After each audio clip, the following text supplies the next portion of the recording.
Hi friends, welcome to quick and easy. Friends, નવી recipe, નવી વાતો, નવી ટિપ્સ. ફ્રેન્ડ્સ, થોડા વર્ષો પહેલાં જો તમને કોઈ સુરતનું નામ લે ને તો તમારી આંખ સામે ખમણ કે ઘારી આવે, પણ અત્યારે જો તમારી સામે કોઈ સુરતનું નામ લે ને તો તમને સુરતી લોચો જ યાદ આવે. એ 100% ગેરંટી છે. ફ્રેન્ડ્સ, તો આજે આપણે ખરેખર લોચો જ બનાવી રહ્યા છે, પણ એમાં ના તમારે દાળ પલાળવી પડશે, ના એને આથો લાવવા દેવો પડશે, ના એમાં તમારે રવો ઉમેરવો પડશે. આ ઇન્સ્ટન્ટ 30 જ મિનિટમાં આ લોચો એટલો સોફ્ટ અને એટલો સરસ બનશે જેવો આથાવાળો તમે લોચો ખાતા હોય છે એવો જ. ફ્રેન્ડ્સ, તમને યાદ હોય તો મેં આની આગળ તમારી સાથે ઇન્સ્ટન્ટ ખમણની રેસીપી શેર કરી છે સુરતી. તો બસ એ જ બેટરમાંથી મેં અડધું કાઢી લીધું હતું, તમને યાદ હોય તો. એમાંથી જ આપણે આ સુરતી લોચો બનાવવાના છે. બેટર કેવી રીતે બનાવ્યું ને એ હું આ રેસીપીમાં પણ તમને આપું છું. તો ચલો આપણે રેસીપી સ્ટાર્ટ કરીએ. રેસીપી ઇઝી છે પણ એની સાથે એટલી જ સ્વાદિષ્ટ છે, તો તમે આ રેસીપી ચોક્કસથી ટ્રાય કરજો. તો ચલો આપણે કિચનમાં જઈએ. ફ્રેન્ડ્સ, રેસીપી સ્ટાર્ટ કરવા માટે સૌથી પહેલાં મેં આ 500 ml છાશ લીધી છે. છાશ રૂમ ટેમ્પરેચરની નહીં, પણ તમારે એને થોડી હુંફાળી ગરમ કરવાની છે. ભલે બહાર હોય તો પણ ઠંડી છાશમાં તમારે બેટર નથી રેડી કરવાનું. સહેજ આમ તમે હાથથી અડકી શકો ને હુંફાળી હોય એવી. હવે આ મેં અડધી વાટકી પૌવા લીધા છે. એ પૌવાને તમારે પીસી અને એને પાવડર કરો. ત્રીજી વસ્તુ આ મસ્ટ છે કે જે મગસનો લોટ, આપણે કરકરો ચણાનો લોટ લીધો છે, એમાં મેં આ જે પૌવાનો લોટ હતો એ ઉમેરીને મિક્સ કર્યો. એની સાથે હળદર પણ હમણાં જ ઉમેરવાની છે. જો તમે પાછળ ઈનો સાથે ઉમેરશો તો તમારું બેટર રેડ થઈ જશે, એટલે ખમણ રેડ થશે અથવા તો લોચો રેડ થશે. એવું ન થાય એટલા માટે.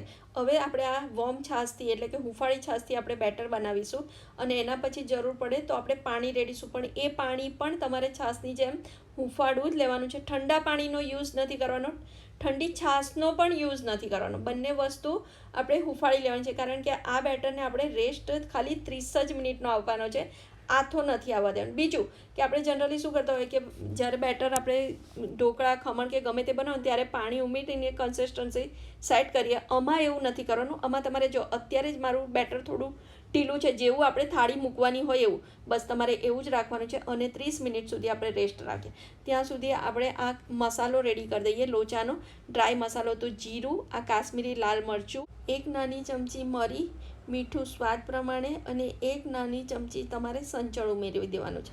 આ બધું જ ભેગું કરી અને તમારે એને મિક્સરમાં મૂકી અને ગ્રાઇન્ડ કરી અને એક પાવડર રેડી કરી દેવાનો છે, જે આપણો લોચાનો ઉપર ભભરાવાનો ડ્રાય પાવડર રેડી થઈ ગયો. હવે આપણે ગ્રીન ચટણી પણ બનાવી લઈએ. તો એક વાડકી મેં ધાણા લીધા છે, 3 થી 4 લીલા મરચાં, અથવા તો તમને જેટલું તીખું ગમે એ પ્રમાણે, વધારે ગમે તો વધારે.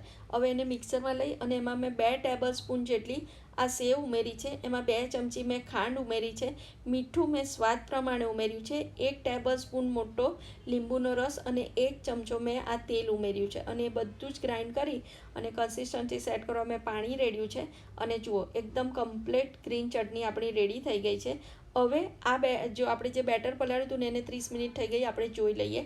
તો જુઓ કેટલું સરસ બેટર રેડી થઈ ગયું છે. તમે હલાવીને હું તમને બતાવું. જો એકદમ ફ્લફીને સરસ છે કે નહીં. બસ ઢીલું પણ તમારે આવું જ રાખવાનું છે. કશું પાણી, છાશ કશું એડ નથી કરવાનું. હવે ફક્ત આપણે મસાલા એડ કરીશું. તો એમાં મીઠું સ્વાદ પ્રમાણે નાખ્યું, એક સહેજ ચપટી હિંગ અને 1 ટેબલ સ્પૂન જેટલું આપણે અંદર તેલ ઉમેરીશું સ્મૂથનેસ સાથે. એનાથી લોચો એકદમ સ્મૂથ અને સરસ બનશે.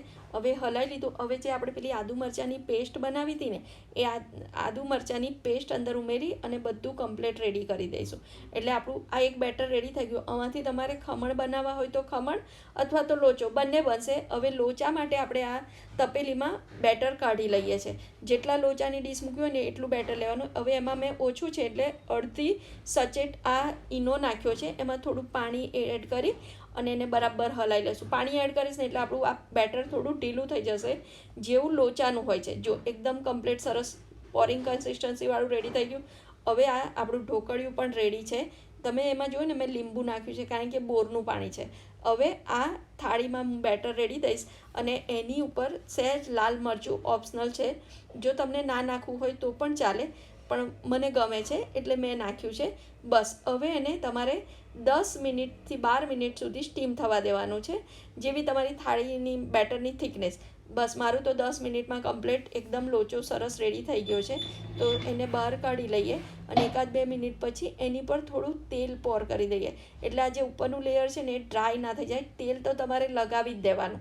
બસ હવે એક વસ્તુ હું તમને કહું કે જેમ ખીચડીના 3 યાર હોય છે ને, એમ લોચાના 4 યાર છે: ડુંગળી, લાલ મસાલો, ઝીણી સેવ ને લીલી ચટણી. તો એ પણ મેં રેડી કર્યા છે. ચલો તો આપણે લોચો સર્વ કરી દઈએ. તો લોચો જુઓ કેટલો સરસ બન્યો છે, એકદમ કમ્પ્લીટ ફ્રેન્ડ બનશે.